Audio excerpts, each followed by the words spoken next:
Hi, welcome to PDQ Live. I'm Tara.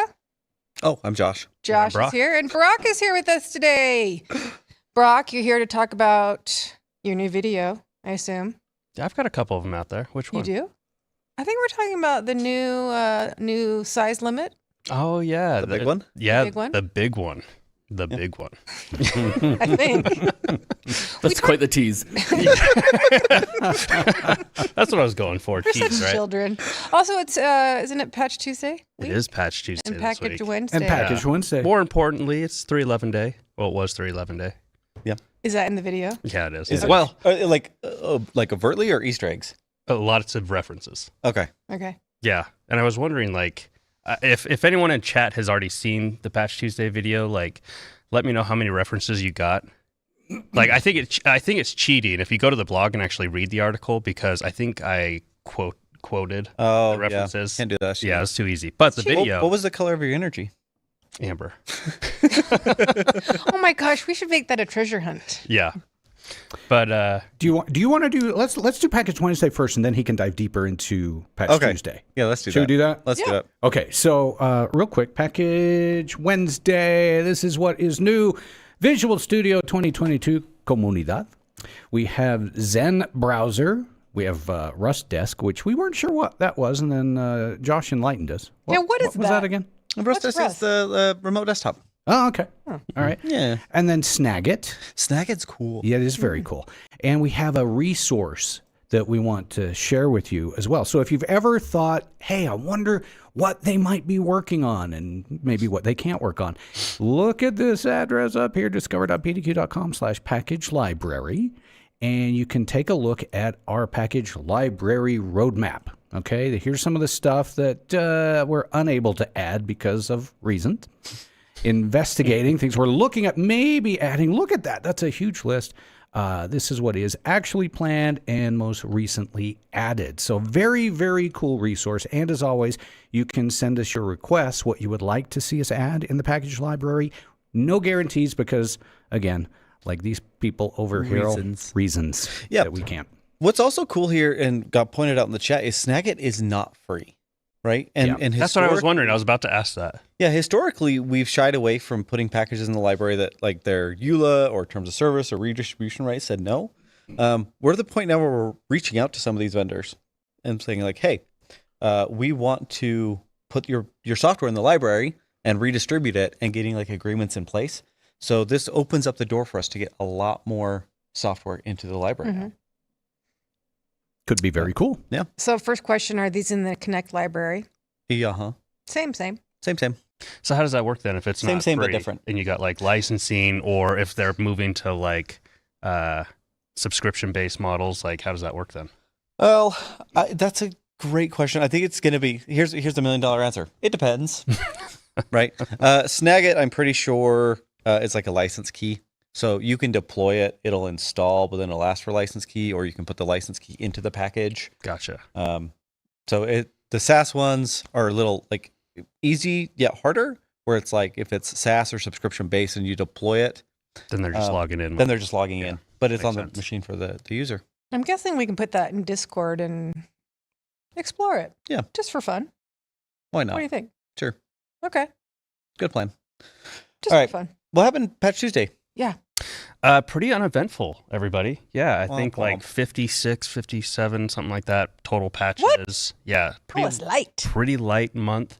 Critical patches 6, already known or exploited 6. I mean, our highest rated was like an 8.8, which is pretty underwhelming. You know, nothing above a 9. And none of the like the highly rated ones were publicly exploited, so you didn't have that going for you. We did have, so the highest rated one was CVE 2025-26645, and this was impacting remote desktop clients. So there you go, Rust Desk, or is that what it's called? I think so. Yeah. Yeah. So there you go right now. You if think you're- everyone was busy taking Twitter down? Is that they were too busy? Probably. Okay. What happened to Twitter? X. Oh my gosh, you're such a snob. Jeez. I will not call it. Right Sorry, name. I had to. You're such a jerk. Yeah, a lot of the bigger ones were all involving like remote code execution. There was a DNS exploit. This was a race condition where it's like you had to send a perfectly timed like DNS query message and then you could execute. Okay. But there was the one thing I thought was funny, at least for all the Microsoft shops out there, there was like 9 individual CVEs, all impacting either Office, Word, Excel, Access, and all of them were involving like downloading a malicious file. Some of them used the preview pane, some didn't, but it was just like it's just like Microsoft, like Office. So yeah, I haven't heard access Fish. in forever. yeah. Also, thank you, Greg and Alex. Jordan would be proud. Yeah. Before we move on, there are 2 questions that came in that I want to address real quick. First one's from Gabriel. Yes, the Chrome Enterprise package does, disable auto update. It does. And the reason for that, yes, it is purposeful. And here's the reason why. If you have a new version of Chrome that is released and your user sees the prompt and goes to install it and they're not a local admin, that version of Chrome will install in local app data, right? And so at that point, you have a per machine install and a per user install that then drift. Yeah. So in the case of vulnerability management, the user has version X where the machine version is Y, and you're left in this what is happening on this computer? Because when you log in, you get the per machine version, which is the old one. When the user logs in, they get the new one that they updated to. And then your reporting's all host too, because then you've got hey, you run a scan or whatever, and then you've got multiple versions of Chrome. You're like, okay, well, let's uninstall it, and maybe it only uninstalls one, and you still see Chrome on there. So it's one of those which one do you do? If you've got a bunch of users that share computers, you can get a bunch of drifted versions. If you're one computer to one user, re-enable the update, it's really up to you. That's why you see a lot of auto updates being disabled, is to help people get away from the per user versus per machine install. So when you see that in the library, that's the reason behind it. Makes sense. yeah, The other question came in from Steve, who's asking why don't you do that with the other installers? Well, we are. When in reference to Snagit and getting business agreements with these other vendors, we are, and that's how we're building that library to get bigger. We just have the bandwidth now to go out and engage in those type of relationships with these other vendors to be able to redistribute their software. So those are 2 things that I saw, but I think we're off to our next segment, which is a New stuff. new stuff in Connect.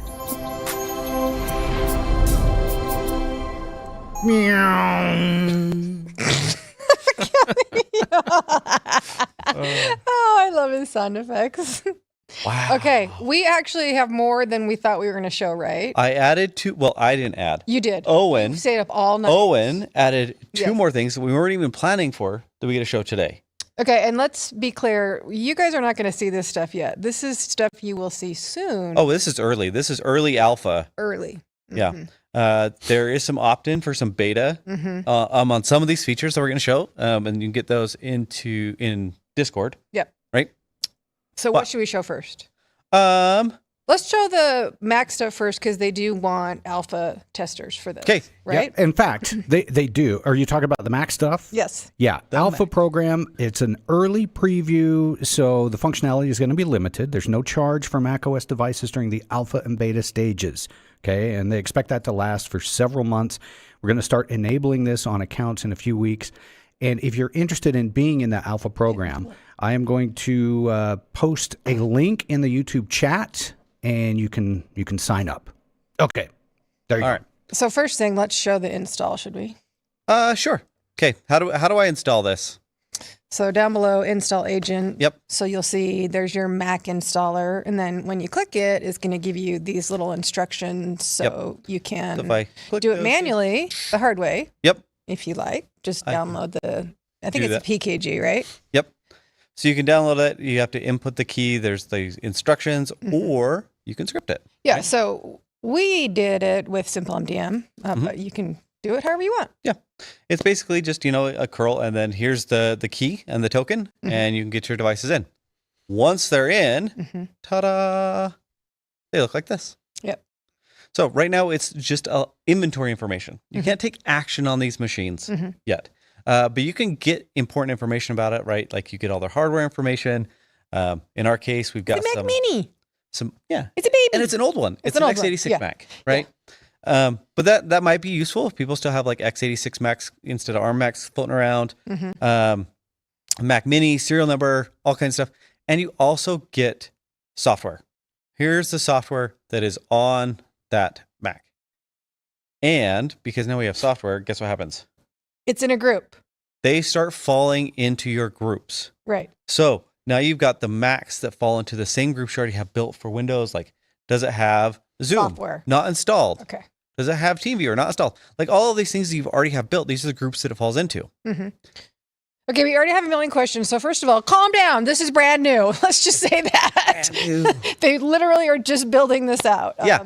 So you have groups. And like Marcel's asking, so does that mean that you get vulnerability information? You sure do. Right? You see all that about these machines as well, which takes us into the next feature that's coming up, which is the software tab. Mm-hmm. So the software tab. I'm so excited about this because I wanted this from day one. Yeah. I love it. Yep. Okay, so wait, do what I really want. Sort by criticality, please. Please. All right. You gotta do it again. Yes! Here is your prioritized list. I So love this. This is only the software that exists in your environment. But this is what I care about. I care about what's most critical. Yeah. This is where I want to start. I don't want to mess around with the ones that aren't really critical because I want to diffuse what I really care about. Yes. Right? 100%. Start at the top. Start at the top. So what does that look like? Let's pick on Edge, right? So, excuse me, when we get here into Edge, we're going to load the devices that have Edge, all of the CVEs, Mm-hmm. all of the machines and the vulnerabilities. Like Toph has got it rough. Hey, Huh, that's guys, interesting. leave Whose top is that? alone. Wait, whose is that, Brock? Gosh. Weird. But the thing that it does is you can manually take action from Mhm. here, or because Tara's on top of everything, she has an automation. So it detects, hey, you already have an automation that will fix this. You don't have to go do anything right now because there's an automation that's going to do it. And here's when it's going to happen. But if I didn't have one set up, it will allow you to take action right there from that one Yes. pane of glass. Yes, if you didn't have one set up, right, then you could, Mhm. immediately take action from the deploy button there. Mhm. And you could go ahead and you can deploy the version of Edge. Yeah. Okay. But I really like this because instead of seeing a whole bunch listed per machine, it trunks it together. Yeah, Yeah. a lot of people wanted to see it per software, Yeah. not per machine. Yeah. Now you have the options. Mhm. Yeah, it I helps think- you. They said this was their number one Yeah. issue they kept hearing about over and over Yep, and over because again, now it's so. grouped, and you can Yeah. see by criticality. You can sort by high, medium, low. Mhm. This gives you like a to-do list, right? Now, remember that this is And Owen's saying Early. this is the very first stage of software tab. Yeah. Inventory counts will be next. And yeah, we had to like beg, plead, like, hey, we want to show this. So keep in mind, it might not be exactly like this when you get it. And in case anyone doesn't know, Owen is the person who develops this. So yeah, we should listen Yeah. to him. Yeah, we absolutely should. He's PM. Alrighty. So now I get to show two new things that we weren't planning on showing, but Owen enabled them for our account this morning. Thanks, Owen. Thank you. You'll notice we got two new things over here. We have services. So these are all of the services that are running on the Machine Queen. I can start them. I can restart them. I can stop them. I can take action on Love any it. services that are Mhm. here on the machine. Likewise, I can see processes that are running and I can kill them, right? Owen has been busy. They have been very, very busy. Love So it. not only can I see services, take action on them, I can also kill processes and start processes. I love that. Oh. It's almost like you're sitting right in front of the machine all the Mhm. time. Mm-hmm. Perfect. So these are coming to a Connect console near you soon. Yeah. Yeah. Early.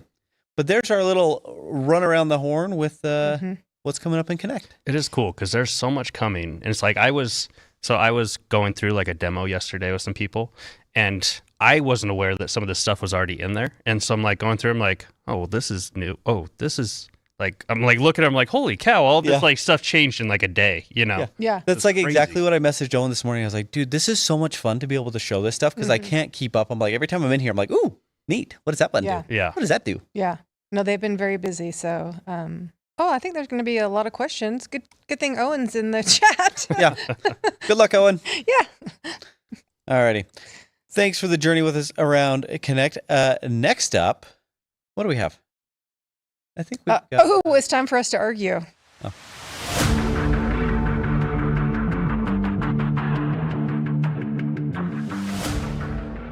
Hot takes. Ooh. So we've got some hot takes. So this is a new segment for us. And I think we decided we're going to try and keep this around tech. ish. Are we? I don't know. We'll see. Watch. I wish I had like a blood pressure monitor, just so I could see Kelly's blood pressure. No, just you like really don't. he's like, what are these guys gonna do? He's gonna stroke out. All right. Actually, should we really tell him what happens these days during the dry run? Is Drew tries to keep us on track. It's like herding cats, and Josh and I were just like talking to each other, like, are they talking to us? What are we supposed to be doing? Sometimes I have to get out of the booth and start waving my hands. I need to punch some buttons, please. Like, hello. All right. So my hot take. Here's a hot take in tech that I Okay. have. So let me explain how we're going to do this Oh, first, right? yeah. See, Please, we don't please, listen. please. Yeah, I'm getting ahead of myself. I'm excited for Good. my hot take. Okay. But no. Let's. How's it gonna work? It's very simple. We're going to give Josh and Tara each have a hot take or two that they're going to share, and we're just going to let them rant for a minute, and then we'll send a poll to the chat. And in the chat, you guys are just going to answer the poll if you agree with the hot take. So it's less of a versus and more of a do you agree? And in between, while we're letting you guys vote, Kelly will entertain us. Okay. Well, here's my first hot take. Everything's a competition, so it's not a do you agree or not. It's who's gonna win. Second hot take. Second hot take around tech. This might not be a hot take. Who knows if it's a hot take? It might be a hot take for the audience, maybe not. AI apps, SaaS apps in general are nothing more than basic CRUD applications with a half-baked pretty UI. That's all they are. And most of them, like, you could easily replace with like Excel. But instead, businesses will pay $4 per user per month in forever and forget to cancel them. Is that a hot take? I thought we were doing hot takes. He's warming up. I don't know if that's a hot take or not. But Okay. for me, like when I see all of the SaaS apps, I'm like, ooh, and it's got AI sprinkled in. I'm just like, that's just a crappy database with some like half-baked UI on top. It's at least warm. That's not even really fun to argue. That's because IT doesn't pick these applications. It's because, wait, Chris is here. I'm supposed to behave. It's because. He's not. Oh, good. he's not. He's gone. All right, we He's started in the off. corner over there. He's there. He's hiding. He just got closer. He's sneaking up on you. That's because we all know IT doesn't pick software. The software just appears, and C-suite picks software, and sales managers. We pick just get told software. what software we support. We just get exactly. That's why that exists. Not even that. You don't even get told what you support. It just shows up one day. It just shows up via a help desk ticket that's like, hey, I can't get logged in to do this thing and this thing. And you're like, Well, let me learn this. Where did What that does come this from? thing do? I'm with you though. Excel can do everything. Yeah. Excel's awesome. there's my milk toast hot take. But don't worry, I got another one coming. Okay. I can't let's do- disagree with that. Okay. Tara, what's your hot take? And then we'll ask the chat which one they agree with more. So, Tara, Okay. you're up. Here's my hot take. Ready? I don't think Macs belong anywhere near the enterprise environment because they don't play nicely. They're a pain in the butt. They're hard to manage. They're expensive. And no matter what you do, they're going to be problematic. And I actually love Macs. And I've always loved them, but they're a pain. They're too expensive. They never play nicely in a multi-platform environment. They're not meant for the enterprise, no matter what you do. They're just not. Yeah, that's a hot take. All right, we're going to launch that poll. Your job now, chat, is to figure out just which one do you like, which one do you agree with more? Okay. Yeah. Oh, I'm excited for this Kelly entertain us section. What's coming Yeah, up so here? Oh, you know what? It's really more Andrew than me. Let's put Andrew up there. Okay, here we go. Give us a little comedy, Andrew. Hey, Andrew, what device are you using right now? No, actually, here we go. We're going to narrate Andrew's thoughts. Ooh, hot takes. Look at this, guys. Hot. I'm using a Mac in an enterprise environment. Hot cakes. Pancakes. I like pancakes. Yeah, This is high quality content. syrup that comes out of trees. How does that work? Can I just drill a hole in a tree, put my mouth, and suck out the syrup? Well, it looks like this one was a landslide for Tara. Okay, well then I've got another Okay, take. I've let's got go. another take. Round two. Next. All right. Here's my next take that I'll just like piggyback off of that. I think Apple gets a bad rap for their business practices. And I'll agree with that. It is expensive. It's tailored to the consumer. But objectively, the hardware and the operating system is just better. Oh, I'm not arguing I'd agree with that. Yeah. That wasn't my point. Yeah, I would it is never just argue better. that. And arguably, Oh, they're going to get you in the chat. Oh, get him, get him, yeah, get him. arguably, they play just fine in the enterprise. They play fine if they're alone. Let's remember what I said. No. I They said play in- just fine together. Oh, really? Okay. Yeah. Do you have a wired internet on your Mac, Josh? It's not worth it. Josh, do you have wired internet on your Mac? Don't Yeah. lie. Josh, The what chat about knows Active when you're Directory lying. and Here, we're also talking about like a like effort and return, and a .1x policy for wired when I'm very rarely on wired. Don't make It's like- excuses. You have a top tier network administrator and yourself are very skilled in Yeah. network administration. Yeah. Do you And- have and- wired and internet we're both- on your Mac? And we're both like, do you know what? A .1x policy for wired isn't worth it. It's not worth Are the your effort. Macs bound to AD or Entra? No. Why would they be? And also, yes. For user Okay. login. Do you have wired network on your Mac? Why would I? Okay, then I've already Why would proved I? my point. Why would I? No, I've you're- got you're 6 done talking. gigahertz, 6E. I can get gigabit network speeds. You're I was done about to say, talking. yeah, you're. I mean, I would have gone with that like argument a while ago, but I mean, wireless where it's at nowadays. I mean, Don't Yeah. take his side, Thanks, Brock. Steve. Brock, Thank you, don't Steve. take his hey, side. I think Because- I'm like right in the middle somewhere. Yeah, it's just like quality of return. Like, could I put the effort into it? Could we put the effort into it to make it work? Sure, but why would I when my Mac with 6 gigahertz That's Wi-Fi? not why. You gave up. Yeah. But let's be real, though, like, it's if just you- like a return on investment thing. A lot of like organizations though that are still running like Active Directory and stuff and like supporting Macs in that type of environment, Yeah. not as seamless. Have you ever tried to bind a Mac to AD like 10 years ago? Mhm. It's a nightmare. Let's see. What was I doing 10 years ago? What was tech doing 10 years? Well, I can tell you. It was a nightmare. Okay, sorry. Tara's Sorry. hot take. Okay, next one. Teams is not that bad, and you guys are just a bunch of babies when you cry about it. Mm. Dang. That is a hot take. Oh. There's a hot take and there's being just objectively wrong. Second that. The poll is live. And I was Teams is told these were hot garbage. takes. I was told these were hot takes, not softball. I have a hard time supporting any software that is switched to like a provisioned or per user app style interface because I just Well, listen, if you don't have the money and you're already in the 365 ecosphere and you're supporting and you have the manpower, just use it. What's the problem? the problem is Because Slack exists, Teams. it's better. That Teams is the problem. That's what the problem is.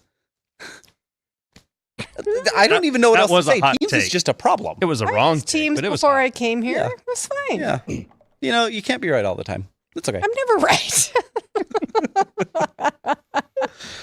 Okay, what's your second Oh one? wow, people are. I starting gave to my agree with second Tara. one, and no one. And you. Yeah, you gave the second Yeah, one. and you shot it down. Oh, what was your second one? I'm sorry. I already forgot. I just Here, like to I'll argue. give I a don't- bonus hot take Mac is that, just that isn't objectively in better. the poll. It's just. Oh, I didn't agree with you. I'll I mean, I give a did- bonus hot take. Okay, what is it? I think the dead internet theory is a lot closer than people think.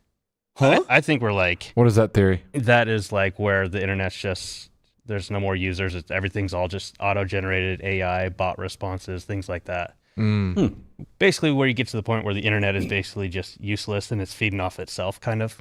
I think we're like 85% of the way there.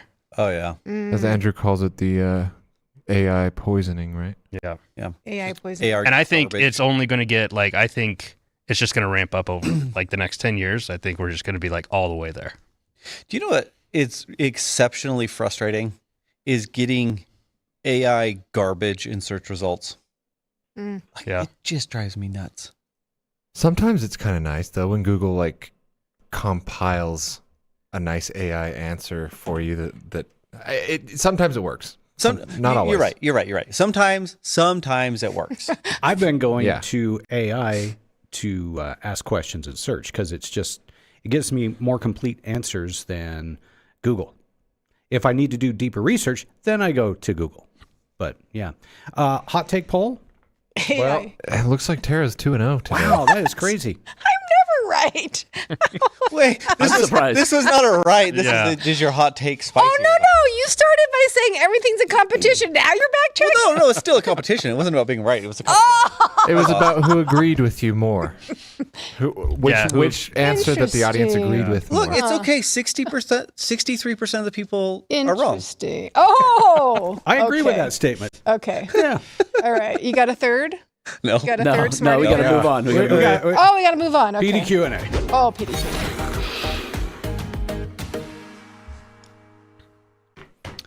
Okay. It's an oldie but a goodie. Let's do It it. really is. Want to thank everyone who submitted their questions. It's you're going to win stuff. Oh, If we use your question, you will get some PDQ we're swag. really bringing back Wow. the... I know. Look at that. I love it. All right. Question number 1. Here we go. Does PDQ plan to offer vulnerability checking in deploying inventory or maybe a standalone scanner? I think a lot of these PDQ A's are going to turn into feature requests. Yeah. We're going right back to the deep cuts. Who knows, right? Like, has the idea been kicked around? Absolutely. Yeah. Are there any solid plans for it? Not that I know of, but I don't really know everything. Yeah, and we can't really talk for the developers. And Yeah, but we have detect if you're looking for a. Yeah, standalone. In Standalone. fact, there's Bogdan. Speaking of detect, hi, Bogdan. Yeah. Exactly. There you go. You're looking for something standalone? Boop. There you go. Okay. Ready to move on? That was quick. That was easy. Mm-hmm. How quickly can you reduce risk by prioritizing patches that resolve multiple vulnerabilities, rescanning, and repeating until only acceptable risks remain? Can vulnerability management be automated, like auto-patching specific products as new issues arise? We kind of already covered that when we talked about Connect. We did. I want to break this question down into a handful of different ways, though, first. What is risk? First, you need to define what risk is. In your environment. For your environment. What is your risk? What is your acceptable risk level? Right? What is acceptable for your environment? Is it acceptable to have 0 criticals? Is it acceptable to have 1 in case? Is it acceptable based on the business context of the device? Like, what is acceptable risk for you? And how long are those risks allowed to exist? Like, if your patching schedule is like, oh, we patch like production stuff a week after like patch Tuesday or something, are you okay with that risk? Yeah, if you're just thinking, I can't have any vulnerabilities at all, ever, you're going to drive yourself absolutely crazy. Mm-hmm. That's me. Like you're never going to be able to do it. Like, you're never going to get to 0. Like, it's an impossibility. If you have devices on the internet, you're never going to get to 0. Yeah, and I think that I really understood this question, I think more so than you, because this speaks more to the way my brain works. And so I think my answer to this would be do exactly what we did in the demonstration. Yeah. Sort by criticality, automate everything that you can, and then put it out of your mind for the most part, because it'll drive you crazy. Yeah. It'll drive you This view absolutely here is going to be your friend. If we can show this Yes. view. We're terrified by sort by critical. And the other thing here that's implicit in that question is stop trying to do this stuff manually. Yes, absolutely. If you're chasing this manually, like you're forever going to be chasing your tail, spinning in circles. Yeah. Set up the automations, build the automations, like figure out in your environment what is most critical most often. In almost all cases, it's a browser, right? Browsers are always going to be your stuff. So just build the automations. Yeah. Build the patching cadence. Build your SLA cadence. Build your risk threshold. Build your SLAs, and then work off of that. Yes. Not just working off of must have everything done, because I don't think you'll ever get there. Yeah. And it's so easy to do too, the automation side of it. To build those automations literally takes seconds to a couple of minutes. Yeah. And if you need test groups, you can just create an easy static test group, throw a few devices in there, set that to automatic, and then set your general release to like a week out or a few days out, whatever you want to do. And I mean, that's like a 5-minute task. Yeah. And you're good. Yeah. Okay, next question. Can Connect be used to track user login and log-offs on computers? We sometimes have to track users' activity, and having to look through logs on Active Directory is time-consuming. Right now, no, it cannot. Connect will tell you like the current logged on user. But maybe I can help you out a little bit. There's a blog that Jordan wrote way back in 2020. I've got it up on the screen here. It's the history of logged on users. And essentially what this is it's not going to do exactly what you want, but it's going to help. The first thing you have to do, which it sounds like you already have enabled, is set up the audit log on events. Mm-hmm. Thank you. Once you set that, you can start parsing this event log, right?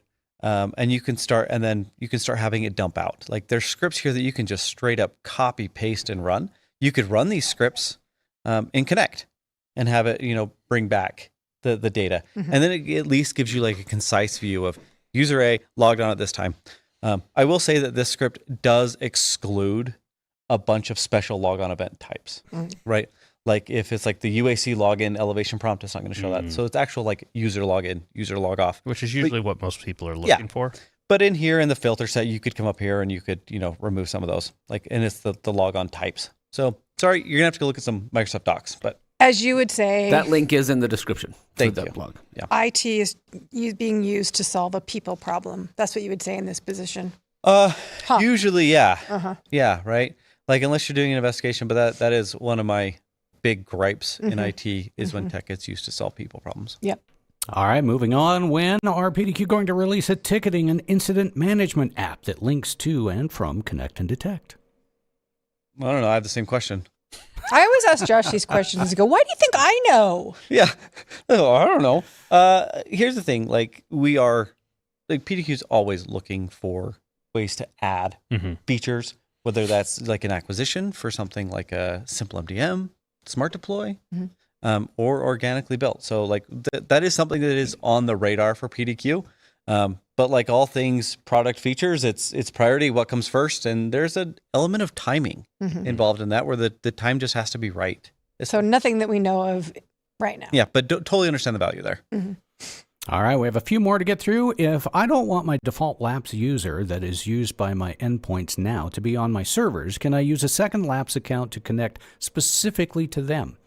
I am looking to be able to have vision on them in inventory and to be able to send packages with deploy to, but don't want to accidentally send packages to them that are meant for endpoints only.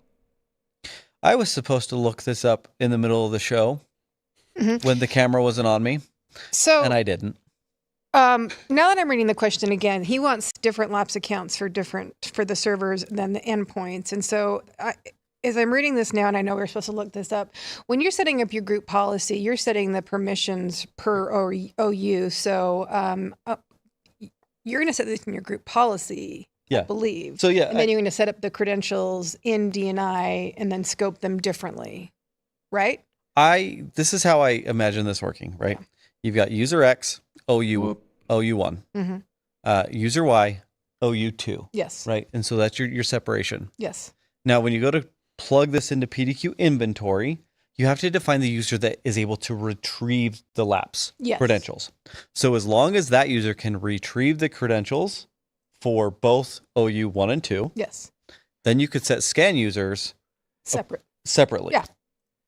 I think. Yeah. Conceptually, it sounds like it's working in my head.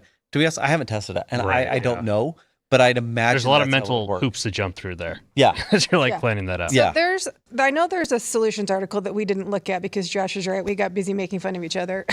And it does talk through this. And maybe as soon as we get done, we can link it to the video. But conceptually, I do believe it's correct. It should work. It should work, yeah. Okay. Like a famous last words in IT. This should work. Yes. What's the worst that could happen? All right, 2 more. Are you looking into a solution where PDQ Connect could leverage PowerShell deployment toolkit to deploy packages? Are we, Owen? I'm also curious to why. Yeah. Right? Yeah. Like if I have if I have something that can move files around and execute, like why? I love the context there, and I'm sure the product team will love the context as to why you're looking at that. Like what can't you do? And let's solve for like the what can't you do and why do you want to use this? That's kind of my take on that one. All right, final question. Could we see Laps user return in PDQ Connect with the use of Entra and Graph to obtain Laps passwords through the cloud? Oh, I like the feature request because it is actually kind of a pain to go retrieve that password from Entra. So that would actually be a cool way to leverage the integration we do have to like have it be a field in the computer, especially like when you're there going to use it for remote desktop. I like that feature request a lot. Well, I want Labs to see is that set one. up through Microsoft, that new feature New Labs. that New Labs. yeah, but it's set up through it's not a conditional access point. It's set up somewhere else now. They just moved it again last week. We can still pull it over. Yeah, I like that feature request. Yeah. I love that. I want that. Yeah, but make That's fun. sure it's actually a feature request. Like, it's great that you ask it here and stuff, but like, if you haven't already, definitely let us know your feature requests, because that's how we know about them. That's how we get like traction on them and stuff, and can like prioritize them. Yep, 100%. All right. That's it for the questions. Thanks for joining us today, guys. We had a ton of fun. For PDQ, I'm Josh. I'm Tara. And I'm Brock. Thank you for joining our webcast today. Do us a couple of favors. If you wouldn't mind, like and subscribe to our YouTube channel. Leave us your comments and just be excellent to each other. Have a great week. We'll see you back here next time. Bye-bye.